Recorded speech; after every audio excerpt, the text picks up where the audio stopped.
Hi అండి, hello, welcome to my channel. ఈరోజు మనం సప్తపది సీరియల్ ఎపిసోడ్ 61 అంటే డిసెంబర్ 1 సోమవారం జరిగిన ఎపిసోడ్ గురించి తెలుసుకోబోతున్నాం. మీలో ఎవరైనా కొత్తగా నా ఛానల్ని చూస్తున్నట్లయితే ప్లీజ్ అండి నా ఛానల్ని సబ్స్క్రైబ్ చేసుకోండి. అలాగే ఈ వీడియో కనుక నచ్చినట్లయితే లైక్ చేయండి, షేర్ చేయండి, కమెంట్ చేయండి. మైత్రి, లత ఇద్దరూ కలిసి మాట్లాడుకుంటూ వెళుతూ ఉంటారు. అరవింద్ ఎలా ఉన్నాడు అని లత మైత్రిని అడుగుతుంది. బాగానే ఉన్నాడు అని మైత్రి చెప్తుంది. చూసి చాలా రోజులవుతుంది అరవింద్ని. ఎప్పుడైతే నువ్వు హాస్టల్ నుంచి వెళ్ళిపోయావో అప్పటి నుంచి ఆంటీ మీద కోపం అనుకుంటా హాస్టల్ వైపే రావడం లేదు అని లత చెప్తుంది. అయ్యో, నా కారణంగా మీ మధ్య దూరం వచ్చేసిందా అని మైత్రి అంటుంది. ఎప్పుడు కలిసి ఉన్నాం కాబట్టి కల్లో తప్ప అని లత అనగానే, సరే ఏం కంగారు పడకు, ఒకసారి అరవింద్ని కలిసి మాట్లాడు అంది. మాట్లాడొచ్చు అనుకో, కానీ ఇప్పుడు కాదులే, ఎలాగో కొద్ది రోజుల్లో వాళ్ళ నాన్న సెరమోనీ అయిపోతుంది కదా, అప్పుడు కలిసి మాట్లాడతాను అని లత అంటుంది. అలా ఇద్దరూ కలిసి మాట్లాడుకుంటూ వెళ్తుండగా అప్పుడే ఒక కారు వచ్చి సడన్గా మైత్రి ముందు ఆగుతుంది.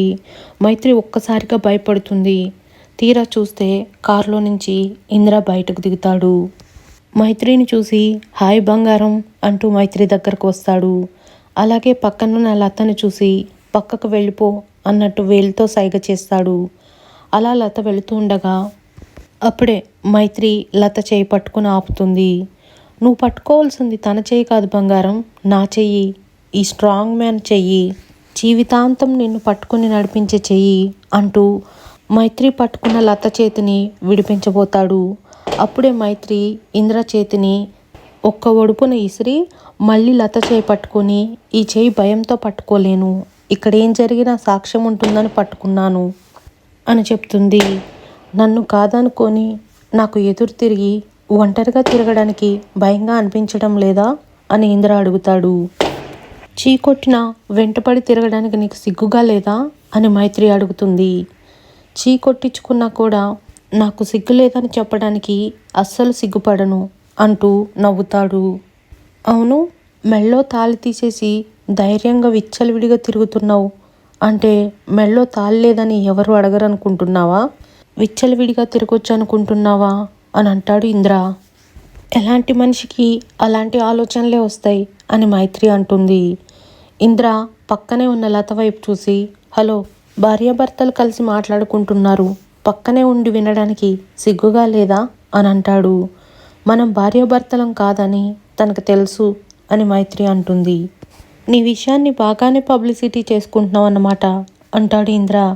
నీలాంటోడు ఉన్నప్పుడు తప్పదు కదా అని మైత్రి చిరాగ్గా అంటుంది.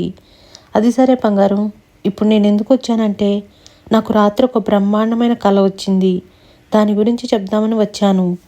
ఏంటని అడగవే? సరేలే, నువ్వు అడగకపోయినా నేను చెప్తాను. నేనేమో డివోర్స్ కోసం కోర్టుకు వెళ్ళాను. కోర్టు మన ఇద్దరిని 6 నెలలు కలిసి ఉంటేనే కానీ డివోర్స్ ఇవ్వనని చెప్పింది. దాంతో నువ్వు 6 నెలలు కలిసి ఉండటానికి మా ఇంటికి వచ్చావు. అలా కల వచ్చింది బంగారం. 6 నెలలు సరిపోదా నాకు నిన్ను 9 నెలలు కడుపు చేసి పంపించడానికి అంటాడు ఇంద్ర. నా గురించి నువ్వు తక్కువ అంచనా వేసినట్టున్నావు. నాకు భయపడడం మాత్రమే కాదు, భయపెట్టడం కూడా తెలుసు. ఒకవేళ అదే నిర్ణయం కనుక కోర్టు చెప్తే 6 నెలల్లో నీకు ఎలా చుక్కలు చూపించాలో కూడా నాకు బాగా తెలుసు. నాతో పెట్టుకోకు అని మైత్రి అక్కడి నుంచి వెళ్ళిపోతుంది. ఇదేంటి భయపడుతుందనుకుంటే ఇలా రివర్స్ అయింది అని ఇంద్ర మనసులో అనుకుంటాడు. వీడు నీ విషయంలో డేంజర్ అవుతున్నాడు, ఎందుకైనా మంచిది అరవింద్కు చెప్పు అని లత మైత్రితో అంటుంది.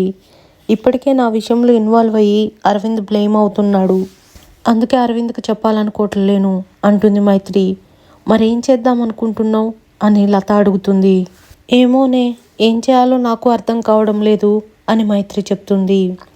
ఇదిలా ఉంటే మయూక, అక్షిత ఈశ్వర్ ప్రసాద్ ఫోటోకి పూలమాలేసి దండం పెట్టుకుంటూ ఉంటారు.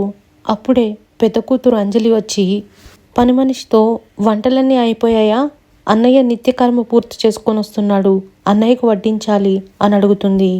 అయిపోయాయి అమ్మగారు అని పని మనిషి చెప్తుంది. ఇంతలోనే అరవింద్ ఇంట్లోకి అడుగు పెడతాడు. అరవింద్ని చూసి అంజలి, అన్నయ్య వచ్చావా, రా అన్నయ్య, నాన్న ఫోటోకి నమస్కరించుకో అన్నయ్య అని చెప్తుంది. అరవింద్ మెల్లిగా అడుగులు అడిగేసుకుంటూ ఈశ్వర్ ప్రసాద్ ఫోటో దగ్గరకు వెళ్ళేసరికి మయూక అక్షిత అక్కడి నుంచి కోపంగా పక్కకు తప్పుకుంటారు. నాన్న ఫోటోకి దండం పెట్టుకో అన్నయ్య అని అంజలి అడుగుతుంది. అరవింద్ అలాగే చూస్తూ ఉండిపోతాడు. మళ్ళీ అంజలి ప్లీజ్ అన్నయ్య నాన్న ఫోటోకు దండం పెట్టుకోండి అని అరవింద్ భుజం మీద చేయి వేసి చెప్తుంది. అప్పుడే మయూక మనసు రావడం లేదేమో దండం పెట్టుకోవడానికి అని అంటుంది. పక్కనే ఉండే అక్షిత ఒకవేళ మనసు వచ్చినా దండం పెట్టుకోవడానికి చేతులు రావాలి కదా అంటుంది. మీరేం మాట్లాడకండి, సైలెంట్గా ఉండండి అని అంజలి వాళ్ళిద్దరినీ బెదిరిస్తుంది. అయినా వాళ్ళిద్దరూ అతన్నేం అంటలేరు కదమ్మా, వాళ్ళ మనసులో ఉన్నదేదో బయటకు పెట్టుకుంటున్నారు అని పుల్లయ్య అంటాడు. అరవింద్ ఈశ్వర్ ప్రసాద్ ఫోటోకి దండం పెట్టుకుంటూ నీ కూతుర్లను చూస్తున్నావు కదా, నా ఓపికని ఎలా టెస్ట్ చేస్తున్నారో, కొద్ది రోజులే, ఇంకొద్ది రోజులు మాత్రమే, ఇప్పుడు అన్నీ భరిస్తున్నాను, ఆ తర్వాత నేను భరించను, ఏదైనా జరిగితే ఆపటానికి నువ్వు కూడా లేవు, నీ కూతుర్లకు చెప్పు నా జోలికి రావద్దని అంటూ ఈశ్వర్ ప్రసాద్ ఫోటోను చూసి అనుకుంటాడు. అప్పుడే పక్కనే ఉండి మయూక అవునంజలి మీ అన్నయ్య మనస్ఫూర్తిగా దండం పెడుతున్నాడా లేక పీడ విరగడైందని దండం పెడుతున్నాడా, నాకెందుకో అనుమానంగా ఉంది, ఎందుకైనా మంచిది ఒకసారి కనుక్కో, క్లారిటీ రావాలి కదా అంటుంది అరవింద్ను చూస్తూ. కార్యక్రమం నిష్ఠతో చేయాలని పంతులు గారు చెప్పారు, నాకైతే అలాంటి లక్షణాలు ఏం కనిపించడం లేవు మొహంలో అని అక్షిత వెటకారంగా అంటుంది. అక్షిత ఏంటా మాటలు అని అంజలి అక్షితను బెదిరిస్తుంది. మా ఆరాటం మాదక్క, అనుమానం వచ్చినప్పుడు చూస్తూ కూర్చోలేం కదా, డాడీ ఆత్మకు శాంతి కలగాలి కదా అని మయూక అంటుంది. వాళ్ళ మాటలేం పట్టించుకోకన్నయ్య, భోంచేతూ కాని పదా అని అంజలి అరవింద్ చేయి పట్టుకొని డైనింగ్ టేబుల్ దగ్గరకు తీసుకెళ్తుంది. డైనింగ్ టేబుల్ దగ్గర ఇంతకుముందు ఈశ్వర్ ప్రసాద్ అరవింద్ కోసం ఏర్పాటు చేసిన చైర్ను చూపిస్తూ కూర్చో అన్నయ్య, భోంచేయి అన్నయ్య అని అంజలి అంటుంది. అక్క అతనికేం అంత మర్యాదలు చేయనవసరం లేదు, అతనికి తెలుసు ఎక్కడ కూర్చోవాలో ఏంటో, అయినా అతనేమి ఇంటల్లుడు కాదు అంతలా పట్టుకొని మరీ మర్యాదలు చేయడానికి, ఈ మర్యాదలకు అలవాటు పడిపోతే ఇక్కడే బాగుందని పర్మనెంట్గా ఇక్కడే సెటిల్ అయిపోతాడు అని మయూక వెటకారంగా అంటుంది. ఆ మాట విని అరవింద్ కోపంగా చూస్తాడు. మయూక ఇక్కడి నుంచి వెళ్ళండి అని అంజలి చెప్తుంది. వెళ్ళాల్సింది మేం కాదు అని అక్షిత అంటుంది. ఆ రోజు నీ ఎంగేజ్మెంట్ రోజు మన ఇంటికి వచ్చినప్పుడు నేను ఈవెంట్ మేనేజర్ని, ఈ ఇంటికి నాకు ఎలాంటి సంబంధం లేదు అంటూ 100 సార్లు చెప్పాడు, గుర్తుందా నీకు అని మయూక అంజలిని అడుగుతుంది. ఇప్పుడు ఆ టాపిక్ అంతా ఎందుకు అని అంజలి అంటుంది. ఆహా అది కాదక్క, నీకు గుర్తుందా లేదా అని, అతనిలా కన్వీనియంట్గా మారిపోయాడా అని అడుగుతున్నాను అంతే. అయ్యయ్యో మా మాటలకు సిగ్గుపడి తినడం మానేస్తాడో ఏమో, తినమను, సిగ్గు లేకుండా తినమను అని మయూక అంటుంది. ఆ మాట అనగానే అరవింద్ కోపంగా మయూక వంక చూస్తాడు. నువ్వు అంటుంది ఏంటక్క, అన్నం మాత్రమే తినమంటున్నావా లేకపోతే ఆస్తి కూడా తినమంటున్నావా అని పక్కనే ఉండి అక్షిత అంటుంది. ఆ మాటలకు అరవింద్ కోపం వచ్చి అక్కడి నుంచి బయటకు వెళ్ళిపోతాడు. అంజలి కూడా వాళ్ళ చెల్లెల్ని చూసి మీరు అసలు మనుషులేనా అని తిడుతుంది. ఇదిలా ఉంటే ఇంద్ర దేవయానితో అమ్మ ఆడవాళ్ళ వీక్ పాయింట్ ఏంటి అని అడుగుతాడు. ఏమైందిరా అని చెప్తుంది. అది కాదమ్మా, మొన్న వీడియో వైరల్ అయినప్పుడు మైత్రి కొంచెం కూడా భయపడలేదు, భయపడ్డట్టే భయపడింది, మళ్ళీ దాని భయం అంతా పోయింది, ఆ తర్వాత మేనమామ పోయాడు కదా భయంతో వణికిపోతుందేమో అనుకుంటే దాని ముఖంలో ఇంత కూడా భయం కనబడతలేదు అని చెప్తాడు. మళ్ళీ ఏమన్నావేంట్రా దాన్ని అని దేవయాని అడుగుతుంది. అదే అమ్మా, విడాకుల కోసం అప్లై చేస్తే కోర్టు 6 నెలలు నాతో ఉండమని చెప్తుంది అన్నాను, ఆ మాటకు భయంతో వణికిపోతుందేమో అనుకుంటే తిరిగి అది ఉల్టా నన్నే బెదిరిస్తుంది అని అంటాడు. మైత్రికి వెనుక అరవింద్ ఉన్నాడని రెచ్చిపోతుందిరా అని చెప్తుంది దేవయాని. మైత్రి ఇలాంటి వాటికి భయపడదు, మైత్రి భయపడేది ఫ్యామిలీ కోసం మాత్రమే అని చెప్తుంది. అవునమ్మా, దాన్ని భయపెట్టాలంటే ఫ్యామిలీని కుంగదీయాలి, కాకపోతే ఇన్ని రోజులు ఒకటే ఫ్యామిలీ, ఇప్పుడు దానికి 2 ఫ్యామిలీలు అయ్యాయి, ఒకటి దాని అమ్మా నాన్నలైతే ఇంకోటి ఆ ఈశ్వర్ ప్రసాద్ ఫ్యామిలీ అని అంటాడు ఇంద్ర. మైత్రి అరవింద్ని ఆ ఇంట్లో మెంబర్గా చేయడానికి చాలా కష్టపడుతుందంట్రా, నేను కూడా విన్నాను. కాకపోతే అరవింద్కి ఆ ఇంట్లోనే శత్రువులు ఉన్నారంట అని అంటుంది. అవునా అమ్మా, ఇలాంటి శుభవార్త ఇంత ఆలస్యంగా నా చెప్పేది? ఇలాంటివి ఏమైనా ఉంటే నాకు ముందే చెప్పు అంటాడు ఇంద్ర. ఎందుకురా అని దేవయాని అంటుంది. ఆ వీడియో విషయంలో మైత్రి హడలిపోయిందమ్మా.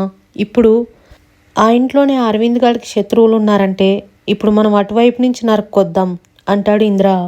అరవింద్ కోపంగా ఇంట్లో నుంచి బయటకు వస్తాడు. మైత్రి కూడా అరవింద్ వెనకే వచ్చి గుడ్ జాబ్ అని అంటుంది. ఎందుకు అని అడుగుతాడు. నీలో చాలా మార్పు వచ్చింది, నీ మార్పుకు కారణం ఏంటి అని అడుగుతుంది.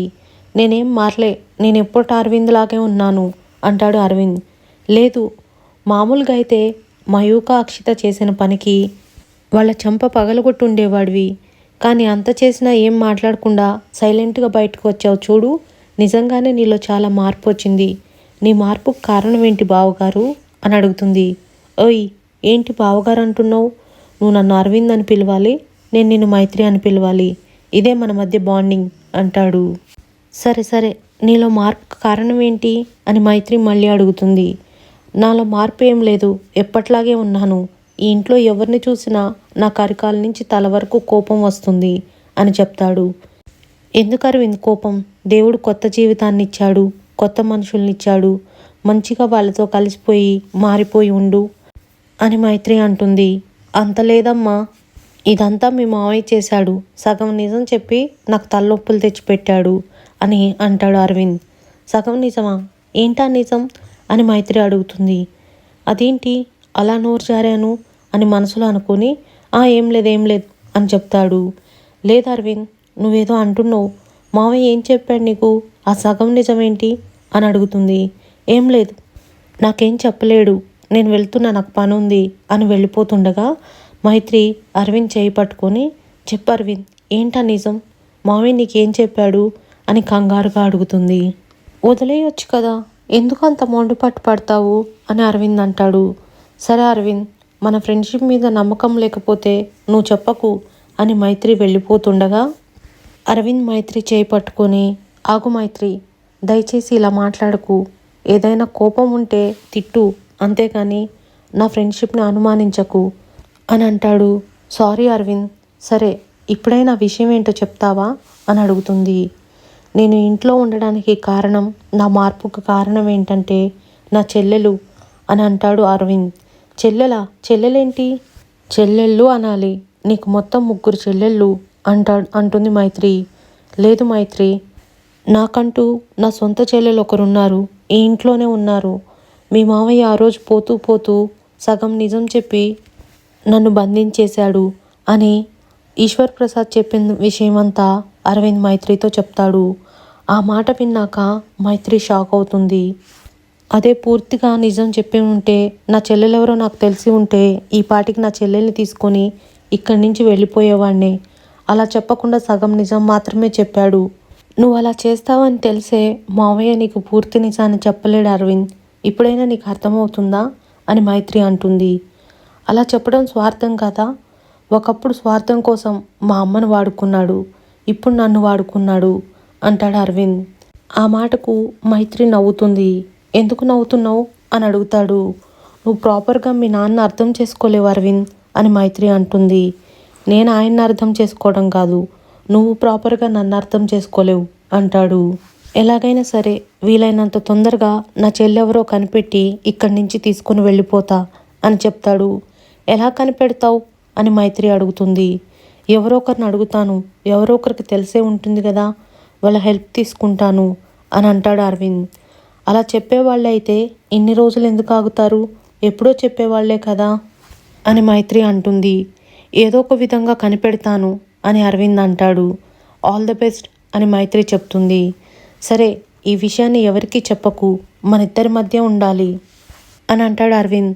చెప్పను అరవింద్, ఎవరికీ చెప్పను, కానీ ఒకటి మాత్రం గుర్తుపెట్టుకో, ఈ కుటుంబానికి నీ అవసరం ఉంది అని చెప్తుంది. ఆ మాట విన్నాక అరవింద్ సైలెంట్గా లోపలికి వెళ్ళిపోతాడు. నిన్ను ఈ కుటుంబానికి దగ్గర చేస్తానని మావయ్యకు మాటిచ్చాను అరవింద్, ఎలాగైనా సరే నిన్ను దగ్గర చేస్తాను. ఈ 10 రోజులు కాదు, ఇక నీ జీవితాంతం ఇక్కడే గడిపేలా చేస్తాను అని మైత్రి మనసులో అనుకుంటుంది. సో విన్నారు కదా, ఇది ఈరోజు జరిగిన ఎపిసోడ్. ఆ తర్వాత ఏం జరిగిందనేది మనం నెక్స్ట్ ఎపిసోడ్లో తెలుసుకుందాం.